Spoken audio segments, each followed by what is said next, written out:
ഒരു കാര്യം നാം ജീവിതത്തിൽ ഉപേക്ഷിക്കണമെങ്കിൽ, അതിന് അഡിക്റ്റായി പോയ ദോഷകരമായ ഒരു കാര്യം ഉപേക്ഷിക്കണമെങ്കിൽ, നിർബന്ധബുദ്ധിയ മനസ്സിനെ പിടിച്ചുകെട്ടി നിർത്തിയാൽ അത് കയർ പൊട്ടിച്ച് പുറത്തേക്ക് ചാടും. മാത്രമല്ല, അവസരോചിതമായും മനസ്സ് അതിൻ്റെ വഴിക്ക് പോകും.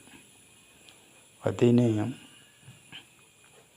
ബുദ്ധിപൂർവം ബുദ്ധി ഉപയോഗിച്ച് ചിന്തിച്ച് മനസ്സിനെ ചിന്ത കൊണ്ട് അതിൻ്റെ ദോഷവശങ്ങൾ മനസ്സിലാക്കി ദോഷവശങ്ങളുടെ ഫീലിംഗ് മനസ്സിൽ ഉണ്ടാക്കി മനസ്സിൻ്റെ സ്വന്തം ഇഷ്ടപ്രകാരം മനസ്സ് അതിനെ വെറുക്കുകയും അതിനെ ഉപേക്ഷിക്കുകയും ചെയ്യുന്ന സാഹചര്യത്തിൽ മനസ്സിനെ എത്തിക്കുകയാണ് ചെയ്യേണ്ടത്.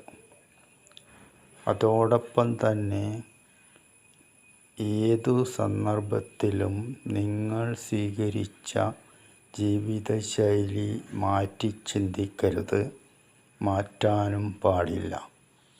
മാത്രമല്ല, വെജിറ്റേറിയൻ ഫുഡിലേക്ക് നീങ്ങുകയും ധ്യാനം അഭ്യസിക്കുകയും ശിവപാർവതി കുടുംബത്തിൻ്റെ ഒരു ഫോട്ടോ വീട്ടിൽ വച്ച് പൂജ അർപ്പിക്കുകയും ചെയ്താൽ പല അഡിക്റ്റായ ദൂഷ്യ സ്വഭാവങ്ങളും ജീവിത രീതികളും മദ്യപാനവും മയക്കുമരുന്നും പോലുള്ള എല്ലാം നിങ്ങൾക്ക് ഉപേക്ഷിക്കാൻ കഴിയും.